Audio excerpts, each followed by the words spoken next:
the weeping lasted all night, I know that joy comes in the morning light. So I'll march on to a new song, 'cause I've been marching to that old one way too long. And I gotta move on and take new steps every day, 'cause I know there is got to be another way and a brighter day. So I march on.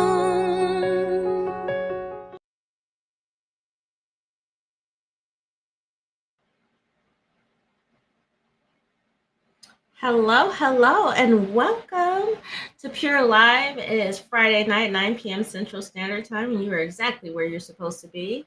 We have a wonderful show for you guys tonight. It's amazing, and we are bringing back a guest that we have had. I didn't even realize how long ago it was. I thought she was here last year. It was the year before. Oh, my word. Anyway, we are going to have a wonderful, wonderful guest. But before that, we deal with our sponsors. So here we go.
All right. And of course, I mentioned this many, many times. This is the organization that helped me get going with the show, helped me get going with everything, you guys. They are very supportive. This is a sisterhood you want to be a part of. So I will forever promote them. Let them know that Asia sent you. Okay. So before I send my guests on, we are going to play this so you understand, the tone and why I felt it was necessary to harp on our wellness. All right, here we go. Hello. I was a federal worker. I was one of the thousands of federal workers terminated this weekend. Let's talk about it. Literally every single day, it's something. Every single day, I am waking up and dreading going to work because I don't know if I'm going to have a job or not. And I wanted to come on here as one of the thousands of federal employees who lost their job with the federal government this weekend. I was removed from my position through an email from an unrecognized HR account from my agency around 1 p.m. on Saturday. I have gone through the entire range of emotions this past weekend. There is a lot of sadness in my heart. There's also a lot of anger. I served 14 years in the Air Force. I was a federal employee for over 6 years. That's over 20 years of my life working for the federal government. And I was recently fired by Donald Trump because I was on supervisor probation. So I was already tenured. I'm utterly devastated. I'm confused because my recent performance evaluation was exceptional and I got upwards of $1,500 as a bonus because my performance was so good. And this was my dream job, and it's just being taken away by an administration who doesn't care about science. It doesn't care about people who might be.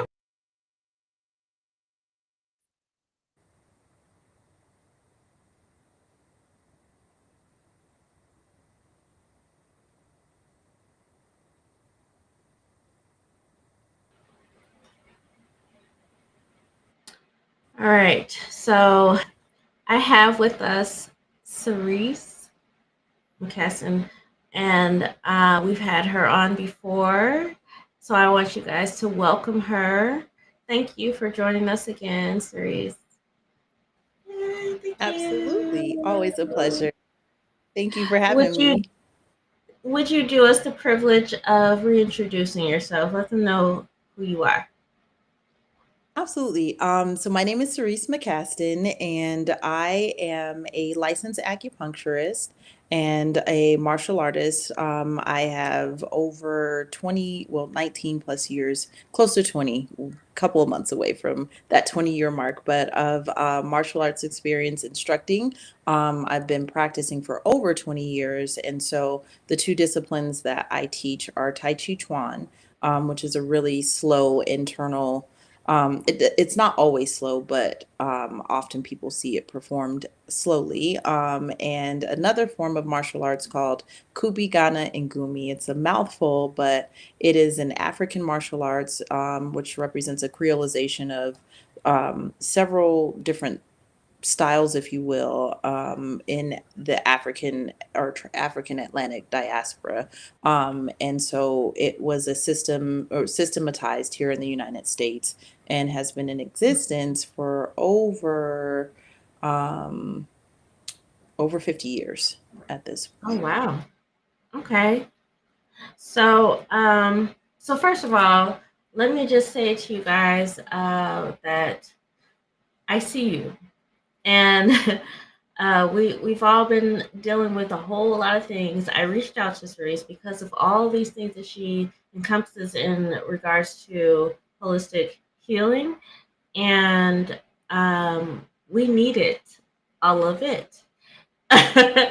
And I realize that we have all been dealing with a lot of stress, depression, all kinds of crazy stuff that's going on right now. And I asked for some tools and experiences. So I want to gauge how you felt about hearing that video that I played. Uh, that always brings up a ton of emotions. My feelings about it. Bring up the feelings of anger, frustration, and then also the feeling of trying to have an elevated perspective. Okay, based on what is happening, how do we ground? How do we find our way through?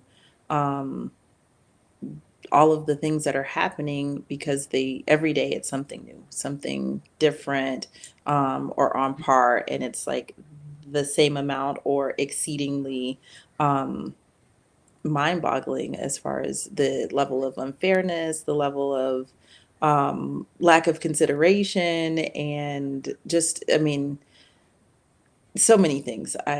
It's hard to put in words, but it brings up a ton of feelings, and kind of leaves you to ask, like, you don't want to ask the question of what's next, right? Because that's surely to follow with something that you get what you Right. ask for, the question will be answered. So Mhm. that's, I would say that's the first place to start, is just a lot of frustration and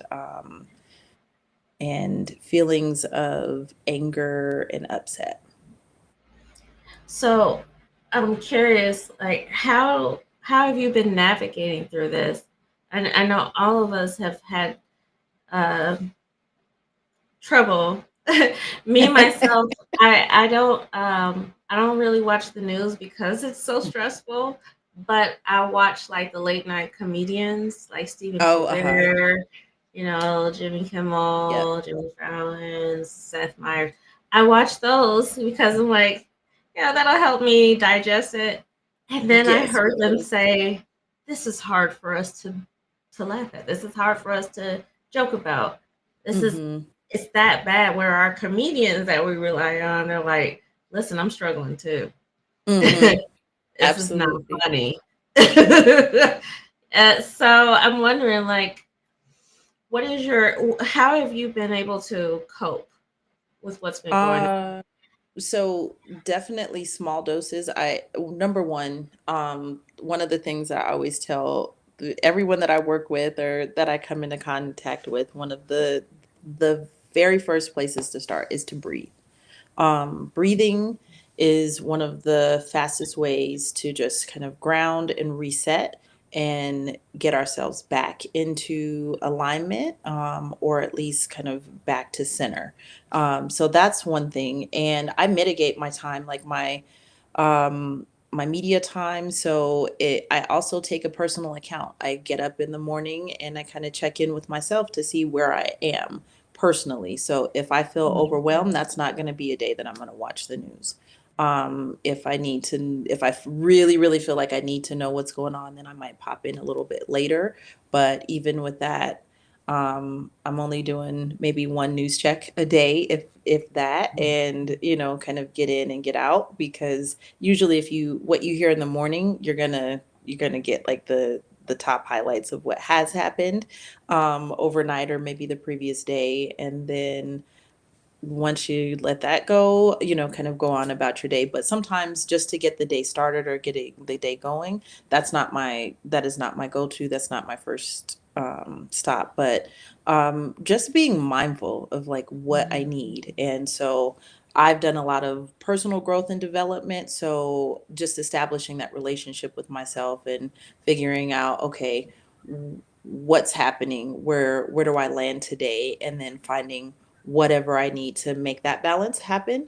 And so some days that might be a little bit more rest, some days that might be a drip, or I'm in Colorado, so the mountains are very easily accessible. So sometimes that might be a mountain ride or a hike or a weekend stay. But Yeah. those things that allow you to break the monotony, if you kind of get on that loop that sends that spiral of thoughts and ideations, kind of going, and then that fuels the Yeah. next thing, and then maybe you have something happen in traffic. So that affirmations, essential oils. So I have a whole combination of things. I also am mindful of the colors that I wear and what I wear Hmm. for the day, because it makes a difference. So I Never kind thought of of pull from colors. different.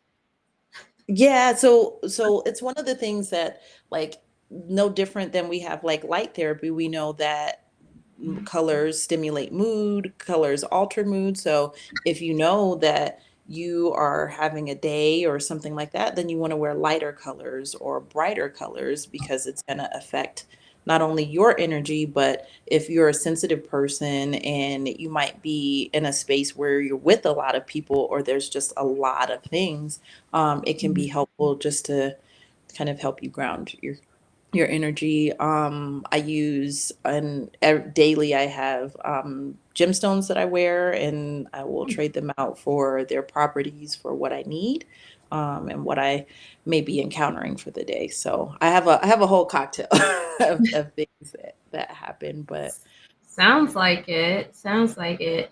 And first of all, let me just say, you guys, she's a parent. So it's not like she doesn't understand family drama that's going on, oh, and absolutely. so we understand all of the stress, right? All of the Absolutely. stress. Yes. Um, so let's roll back a little bit, because maybe not everybody remembers who you are. Would you talk about where you're from and how you got into what you're doing now? Okay. I'm a Denver native, and I started when I was 9 in martial arts. I went through a rites of passage program. So it's a children's rites of passage program that was put on by a nonprofit organization by the name of Moyo Nguvu Cultural and Healing Arts Center, which was founded in May of 1990 by a man by the name of Dr. Stephen Abayomi Meeks. Some people just know him as Dr. Meeks. Some people know him as Yomi. But he was my mentor and teacher. And I started with the Rites of Passage program, really fell in love with the program. And so that Rites of Passage program included financial literacy. We did African drumming, African dance, African martial arts. We got nutrition, education, and a host of other, all these activities. And so I really gravitated to the culture, and to have something that was culturally ours. Oftentimes we find these other places and there's not necessarily something for us. So I gravitated towards that. And I didn't learn until maybe my early 20s that he was a doctor of acupuncture. And actually, the first Black acupuncturist here in the state of Colorado. So I started training with Oh, him wow. when I was a consistently. Again, I trained for about a year from 9 to 10, and I was actually ice skating competitively at that time. So I had to make a choice. And because I was into that portion of my training, I could pursue that. And then after graduating high school and in my freshman year of college, I returned and started training consistently. And I just fell in love with the idea of Chinese medicine or holistic medicine, and began to mentor under him, not only for martial arts, but just volunteering in the clinic is how it started out. And so I ended up doing his office administration for both the nonprofit and the clinic for about 15 or 16 years. And so I just got to see the benefits of the medicine. I got to see patients, ranging from anywhere from just wanting to maintain their health and wellness, kind of like a little tune up, to patients that had cancer, that were doing acupuncture in conjunction with their chemotherapies or their other treatments. And so I just fell in love with the medicine. And since then, continued to train, got certified in teaching, or got my black belt in Kubigana, and then certified to teach Tai Chi, and have been in the field. I've always wanted to do or pursue medicine. And so I just ended up in a holistic, which I'm so happy that I did. Me too. I'm happy you did too. Oh man, I've been learning about holistic medicine, so I'm grateful for all of you that are pursuing that, so we can learn. Um, Absolutely. Real quick, for those of you that are watching, listening, if you are watching and listening from YouTube, this is what I want you to do.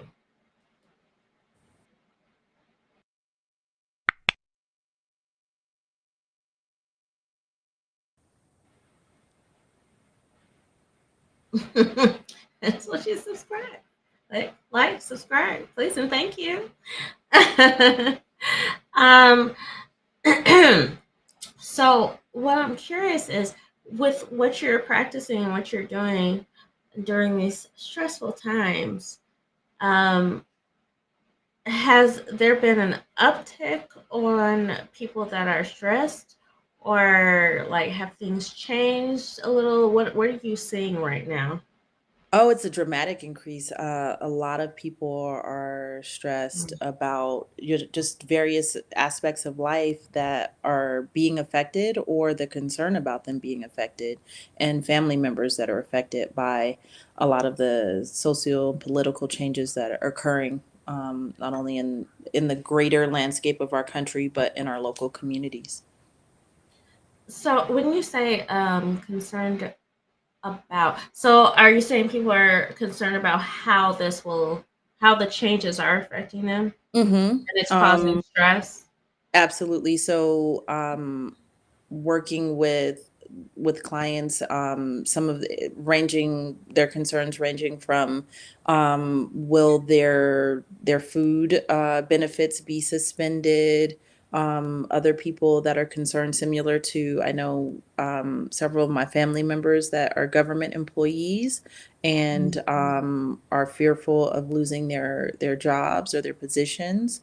other people that are just concerned about data breaches and their information being out there, other people that are so a host of things, but people being just expressing their stress or their concern about ability to be able to provide and feed from their for their families or their general safety. Also, the LGBTQIA community concerned about safety and security for their ability just to live and exist. That's heavy. It What, is. the It last part is. you said, just to live and exist. My God. Um, how how do you talk to those people that have those kind of fears? I just having transparent conversations. I mean, one of the things is we have to tell the truth, right? So to try to pretend like it's not happening is very that would be the wrong thing. So a lot of the work that I do, I also work with another nonprofit here in Colorado, and our focus is on victims of violent crimes and survivors of traumatic experiences. So a lot of the work that I do is in a trauma informed way, and so in that, or from a trauma informed lens or scope, and so with that, we want to consider that sometimes people are in an active trauma state. And so the first thing is, again, if I'm meeting with a client, then and they're in that active state, the first thing that we're going to do is we're going to breathe. So that's putting your feet grounded, plant both feet on the floor, sitting in as much of an upright position as possible. And sometimes that can be just putting your hands on your heart, sometimes hands on the belly. And then we start with just deep breaths, just so that you can kind of get back into yourself, into your body. A lot of times we tend to disassociate because we don't feel safe or we don't feel secure in our spaces, in our physical spaces, or in our emotional spaces. And so from there, just taking it step by step, and then I like to approach things somewhat from a scientific standpoint. So having a conversation, and then we can kind of pick out about, okay, what about your situation or circumstance is true? What do you know to be true? What about that may be perceived in this situation? And what experiences do we have that can, um, kind of put us, or what evidence do we have to show that maybe that isn't true? And then if the evidence is a little bit more heavy of like, no, this thing is very true for me, okay, what are the things that we can maybe put into place, or where could we possibly start that helps you get into a different position, or to be in a different place? So just starting with the basic conversation, and not everybody is in a place to have a conversation. Sometimes it's just giving a person a moment to be quiet, um, or just there's nothing that you need to do other than listen. So many times people just need to be heard, or they want to be heard in a way that is non-judgmental. So I know there's like the trend now, listen but don't judge, but that is a very Right. oftentimes we don't get a chance to be in the company of people that truly want to listen. Often it's like, hey, how you doing? How many times in your conversation might you pass someone on the street, hi, how are you? And if they were to stop and say and actually tell you how they were, that might be off-putting for somebody. You're not expecting we expect the general answer, oh, I'm fine, okay. Right. But what Right. about that person that's like, oh no, I'm not fine, and actually I'm having a really bad day and I need help, right? Are you Mm-hmm. prepared to, be that person? Or sometimes we're like, I don't need all of that. I wasn't asking for it. I really just want you to be okay, or be okay until you can find somebody else to talk to. Absolutely. And you guys feel free to ask questions and join the conversation. And I will continue to ask. We're going to take a small break. And when we come back, I'm going to show some transparency. And of course, Cerise is open to ask any questions. But that's what we're going to do when we come back. Here we go.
Yes, I do use Modus Cosmetics. I'm not just playing commercials up in here. Okay. So, transparency. You guys know that I've been putting up videos letting you guys know that I've been going through. I've had some serious health conditions that actually caused the drastic weight loss. I ain't mad at the weight loss, but I'm mad at how I got it. Um, and dealing with a lot of stress and things surrounding all of that. So mental health is very important to me and should be important to you. And this is why I'm bringing this and bringing tools to my audience. Um, I went months this way. So it wasn't like I got sick and then the next week everything fell off, and it wasn't that quick, but it was still pretty fast. And then all of this other stuff happening, uh, job situation, all kinds of stuff that's going on right now has impacted my family one way or another. And with that being said, it got to the point where I was like, okay, well, I need to reach out to some help before I die. It was that serious. Even the doctors were like, well, we got to do something before you just wither away before our eyes. That was a crazy statement because that was a real doctor that said that. And I was just like, am I withering away? Is that how I look? So that being said, somebody like me coming to you with all of the drama, what would be your approach to getting back on track? So one of the first things is to understand a mindset shift, right? So our idea of health and wellness, what health and wellness is, and the state and conditions of our bodies, it can be very different, or there may not be an understanding. So first, having a very candid conversation about what your current state of affairs, what your habits are, what your lifestyle is, and understanding that it requires a shift, right? So if for someone that is Mhm. experiencing something so severe, automatically says, okay, there's a shift that's going to need to happen. And if there's a lot of things, oftentimes with holistic medicine or acupuncture, we often have patients come to us as a last resort. We're not the first line of defense, and which is unfortunate because we can make a lot of headway with a lot of illness or ailments, but it is a preventative medicine. And so that's where the mind shift change is a requirement in order to really, really have optimal health. So my first thing would be to have a consultation. And so in that consultation, we're going to discuss your whole landscape, so to speak. So in Chinese medicine or in holistic medicine, we consider the whole individual. So I'm not only wanting to know what your diet and your exercise are like, but I want to know, what is your family dynamic like? What does your work environment look like? How does how do you handle stress and emotions? What maybe was your family history like in childhood, and were there significant events that happened during along that pathway, because all of those things inform your current status. When you have extreme health conditions, such as yours, it's going to be something that has most likely been occurring over a long period of time. So as we talked about, sometimes that's the some of the things that maybe you have a headache, right? And so often we're accustomed, especially as people of color, our culture and our upbringing don't necessarily suggest, oh, I have a headache and I really don't feel good today, so I'm going to take the day off, or I'm going to go talk to my doctor. So even in that, there's another understanding or having a relationship with your practitioner. Often in Western medicine, you don't get to develop that relationship. You have a good 15 minutes. Hopefully, you brought your notes and you can ask some of the questions, and they might even answer all of your questions. It's a quick, okay, I don't have time for this. And it's often not to a fault of their own or for their lack of caring or consideration, but based on the model that they have to follow and the amount of patients that they have to see, they only have that amount of time. So once we would go through that general intake, that then helps me paint the picture of what's actually going on. Then we're going to take a look at actually the visually. What do I see? What is your color? Okay. Your complexion? What's the quality of your hair? What is the quality of your nails? Things that would maybe even seem obscure, or things that you might not think are related, but things like, if you happen to have difficulty sleeping, do you wake at a certain time of the evening? So for instance, like, oh, I always find myself waking up at 1 o'clock in the morning. Well, that has a correlation, and that tells me I can hone in. Oh, okay, I know that particular time of day or time of morning corresponds to a specific organ. So then I can narrow down and then create a Oh, diagnosis based on the information that I have. And then we can create a treatment plan. And oftentimes, one of the best, fastest, and most efficient ways to make significant change in your health is our diet. And so that would be, so maybe some nutrition counseling, and then acupuncture and or some of the other modalities. So also kind of one of those myths as far as acupuncture, Chinese medicine is concerned, is that it's just about needles, and it's not.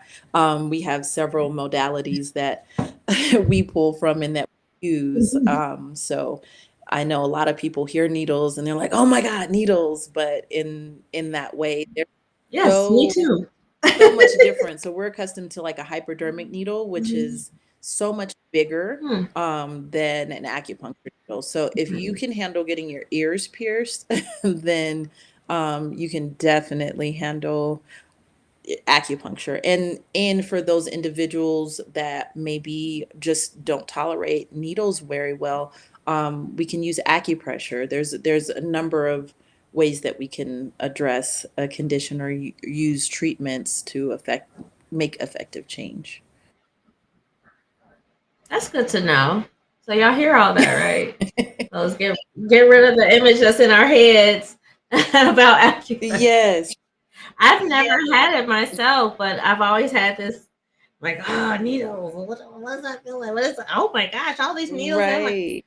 so yeah, I didn't realize that there were other ways to handle it as well. So that's good to Yep, know. and different That's good to styles. know. So we have like a traditional Chinese style of acupuncture. There's a Japanese style of acupuncture. So those different techniques they both use acupuncture needles, but for instance, like a Japanese acupuncture style may not necessarily insert the needle. They may use the needle like a Hmm. single needle or a tool and then just touch the point. And then they're using Yeah. your energetic current, or they're directing or guiding that energy, but they're not necessarily inserting the needle. But again, Mhm. this is the beauty of the medicine is you can tailor a treatment specifically for that person. So, how they say there's not one, a lot of medicines or medications are kind of like a coverall. So you have Mhm. a group of people that kind of fit into this window, and then everybody else might fall slightly outside of that. So there's not like a one size fits all in this medicine. Right. This is tailor made. Mhm. Your prescription or your diagnosis is tailor made for you. It's going to take into account. And I could have three people come into my Mhm. office that may be suffering from a headache, but each one of those clients might have a different root cause. And so that's another major component is we're looking for the root. So if we're Mm. addressing the root cause, the symptoms are Mhm. no longer an issue. Um, Right. So you do address root causes. I Absolutely. was going to ask about Yes. that next. Yes. Okay. So how do you go about doing that? Okay, so I think it would be helpful to maybe use a more pointed example. So for instance, let's see, let me ask you like a couple of questions if you don't mind. I Okay. don't mind. So with what you have been dealing with, I believe like headaches were a major component of that, Mhm. right? And that might have preceded, and if I Yes. remember correctly, the headaches preceded some of the other things that kind of happened, right? That's Okay. accurate. Mhm. And with your diet and exercise, what kind of diet would you say that you have? Like how many meals would you say you eat on a daily Um, basis? Honestly, I'd say like one and a Okay. half, really. Okay. Is that a really big meal or is that a small meal? So no, so the one full meal is probably like a medium sized Okay. meal, and then the half a Okay. meal, Nothing to be, like yeah, half of though that. there's no judgment. So again, this is just like we're I just don't really gathering eat that much. information, right? So right now I know Yeah. you've had headaches. You're eating maybe about one meal a day, and I'm making like little notes here. And of that, like do you feel hungry for your meals or you just eat because you know you need to? Because I know I need Okay. to. And what's your sleep like? Ah, what's that? Um, I'll say my average is probably 4 hours. 4 hours of sleep, okay. And is that just because Mhm. you have difficulty sleeping or your schedule? Yes. Okay. I have difficulty sleeping, and then when I wake up, because it takes so long for me to get back to sleep, I end up staying up because, like, oh, it's too close to the time that I have to get Okay. up, so might as well get Okay. up. And Yeah, if yeah. when you do fall asleep, do you have difficulty falling asleep or staying asleep? Or both? Both. Both. Okay. What time would you say Mhm. you usually start to fall asleep? Roughly 10:30, 11 Okay. ish, And what time do you wake up? about 3 or 3 or earlier. earlier. Okay. And that's fairly regular? Okay. Yes. So, I know there's several other things that it would take us a little bit more time, but just from the information that you Yeah. gave me, by the times that you're waking up, kind of put us into liver lung time. And so then my next questions Hmm. would be kind of like, um, now this is a subject I know we talked about, no, nothing is off limits, right? So as far as the question, Right. another really something that people don't really like to talk about but super important for your health and wellness, what do your bowel movements look like? So do you tend towards Oh, more constipation? no. Not necessarily like, I the or complete opposite. okay, so loose stools. Yeah. Okay. Okay. And in that, do you and you don't have any fluctuation back and forth, right? No. Okay. So then with that information, then I'm gonna start looking at your liver and your spleen.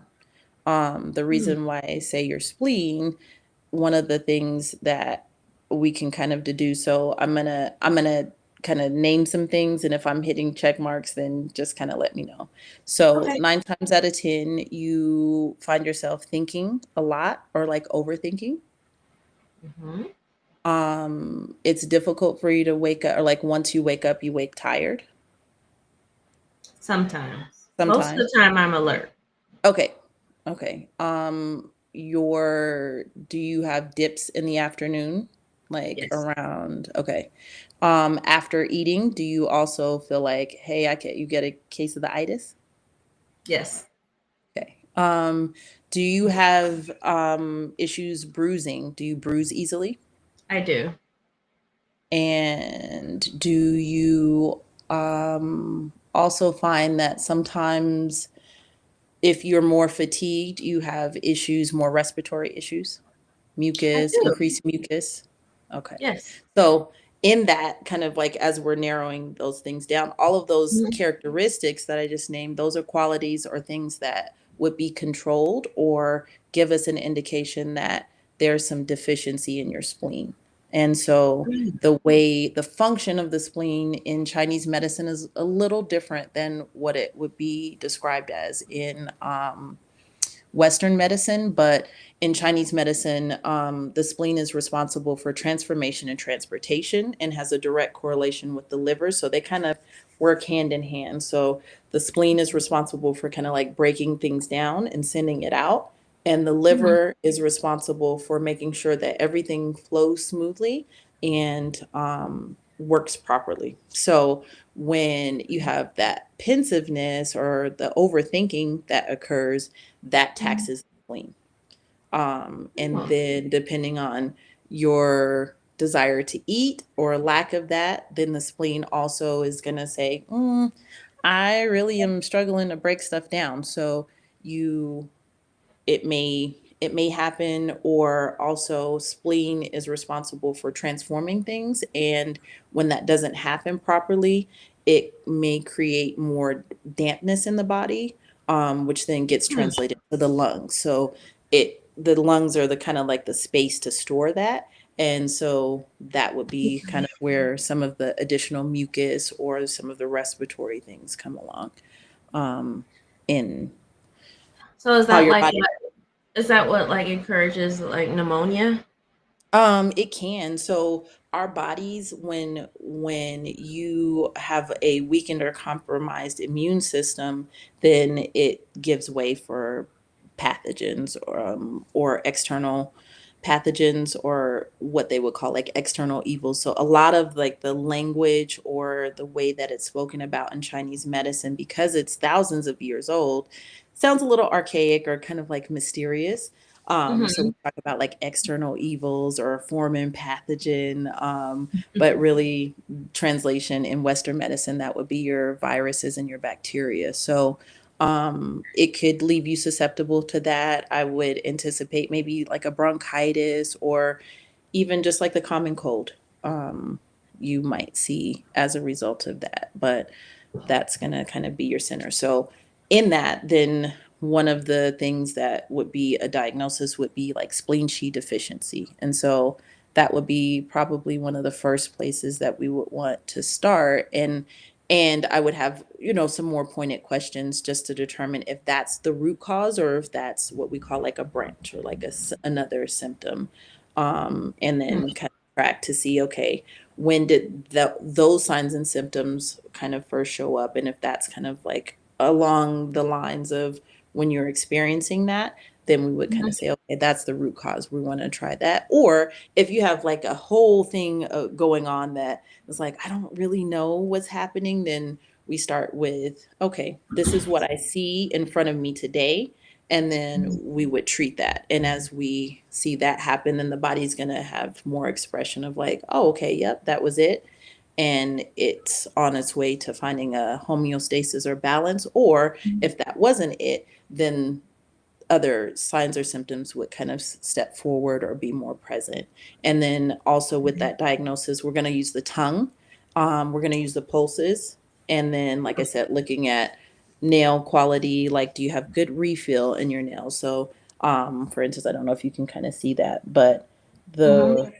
the So we want to have like good pink in the nails, and then we're looking for like refill quality. So when I say that, like if I press, and then how Mhm. quickly does that space refill? So if it doesn't Okay. refill, then that gives other indications. We're looking for like ridges, but really and truly, as soon as you walk into the door, that diagnosis process happens. I'm observing, okay, how do you walk? What's the quality of your voice? How do you sit? How do Hmm. you speak? Do you have more of a strong, robust voice, or is it kind of meek and quiet? What is your natural Mhm. disposition? So, all of those are indicators. Even facial expressions, there's different parts of our bodies that our organs will express if there's deficiency or if there's excess, the color of our skin. The texture, whether sometimes, like if we're really, really deficient, you ever seen someone that, like, on a person, a Caucasian person, or a more fair skinned person, it would just look like pale. But on a person of color, like a more darker complexion, then it's going to look more Mhm. ashy, right? So that's a person that's going Okay. to be severely deficient, that kind of thing. Um, Hmm. so those would be the ways, like, so it is again a process that is specific to each individual, but Okay. in diagnosis, there's some very key qualities that become present or that would show up, and then we would build your treatment plan based on that diagnosis. So let me ask you, and I see we're running low on time here. I do want to address this part. What does our physical medical situation have to do with our mental wellness? Oh, that's a great question. So, our emotions, so you have three parts to your being. So you have like your mental body, your physical body, and your spiritual body. And so that mental body also can encompass like emotions. And so our emotions directly correlate to our health. So for instance, Okay. anxiousness and worry, let me ask you, so when you're overthinking or when you have a lot going on, how do you feel in your body? Oh yeah, very very anxious. Right? Uh, So what are some High of the things that anxiety. okay, high anxiety. So what do you feel? Do you feel Um, warm? Do you feel what is that experience like for you?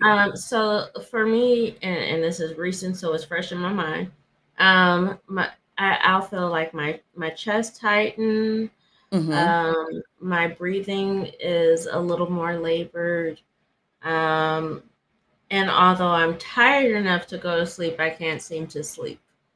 Okay. So in that way, so now you have a mental activity that's occurring, but we have the Mhm. physiological expression of that. And so in a short burst, then that's like your natural body's response. Right? We have our sympathetic nervous system that gets activated, and that's our fight or flight. So you're either going to fight, flight, or freeze, right?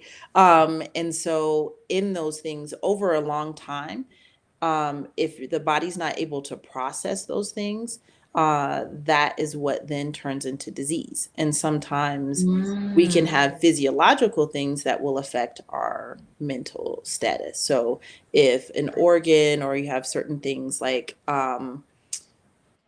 there are things, so when we talked about like spleen function for someone who is grossly out of order, that deficiency of the spleen, and then what we might add like a liver presentation, and over a period of time that creates a what we would recognize in Western medicine is maybe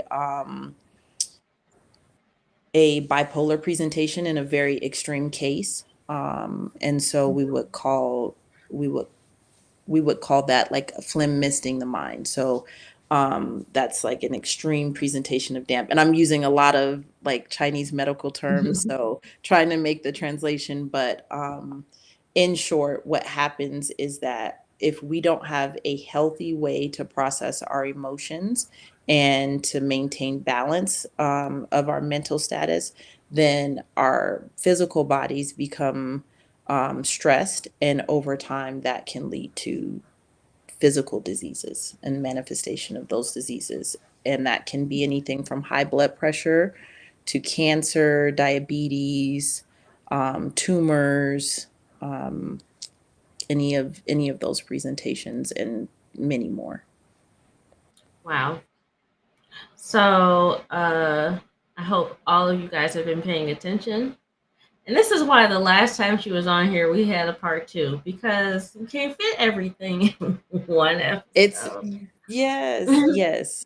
It's So a I would lot. say like one of the main things is having a regular self-care practice.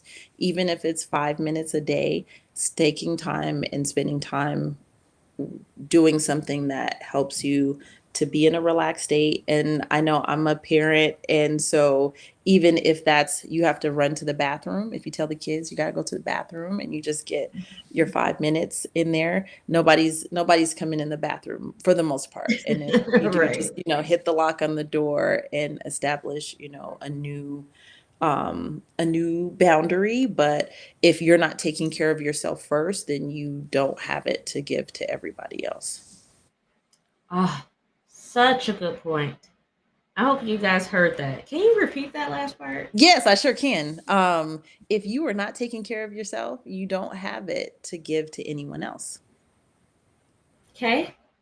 Yes. Because this is speaking to me. So I definitely need to take better care of myself. So I hope that everything that we've heard today encourages us to do the same. And I'm going to put this up here again. I've been putting it up there throughout what Cerise was saying, but here we go. You guys write this stuff down. This is how you can get in touch. And if you're not local, I'm sorry. But Well, listen, if you get a group of people together, I am definitely willing to travel. y'all heard that? So you know how to hit me up. I done told y'all. And you get on the social media, follow me, hit me up. If we need to bring Cerise, let me know. Okay. Um. So what I would like before we close out is for you to leave your words of wisdom for everyone. Okay. So I would say for right now in this time that we're in, remember that revolution and taking a stance can come in many forms, and not everybody's role is going to be the same. So find what you do best. Start with you. Make sure that you have a regular practice of self care. And then, if you are led to help others, then do your part in a way that speaks to your gifts, your talents, and your abilities. And we are so much stronger than together than we are separate. And also, sometimes it's necessary to give a little compassion and grace. And I just say that because there's at this time, there's always so many tensions or misunderstandings that can occur because we are on edge. So, giving a little grace and compassion for ourselves, giving grace and compassion for those that are closest to us, and understanding that now is the time to come together, and in ways that all the ways that we possibly can, whether that be support your local community stores. If you have been laid off, looking for or an opportunity to maybe make a shift or change, and understand that when one thing happens, that often is an opportunity for you to make a pivot. And it may not seem like that in the moment, but maybe you're being called to do something different, or called to use your voice and your expression in a different way. So just stay positive. For all of the people that might feel hopeless or helpless, make sure you find someone to talk to. If you are someone around other people, just check in on your family and your friends, and also be transparent. If you can't do it, let them know. that you can't do it. Maybe you need a break, or maybe you need some help. So please don't be afraid to ask for help, and take a nap. Naps are wonderful. And the other Mhm. part, I think, for especially for us as women of color or people of color, find you a safe place and go cry. Mm. Yeah. It's one of the quickest ways to release. And when we hold all of these things in, then we tend to be more prone to be explosive or be, out of order, maybe with our kids. Spend time with your kids. So just love. I would say, with so much of the negativity, as many ways as you can, spread love and light in the world. Dance, sing, write, make music, make just spread more love and joy in the world wherever you have an opportunity. If that's a 5-minute dance break, but tell somebody you love them tonight. Tell yourself you love you. Hug yourself, hug your loved ones, and just remember that do the next best thing. And we always have a choice. Absolutely. I love all of that. I agree with everything she said, and I love you. And we will be here again next week, Friday, 9 p.m. Central Standard Time. Y'all know what it is. And remember to embrace God's perfect design, which is you. He didn't make no mistakes. You are exactly how you're supposed to be. All right. And have a wonderful evening. Good night to everyone. Love, love, love. Till next time. Good Thank night. you. Although weeping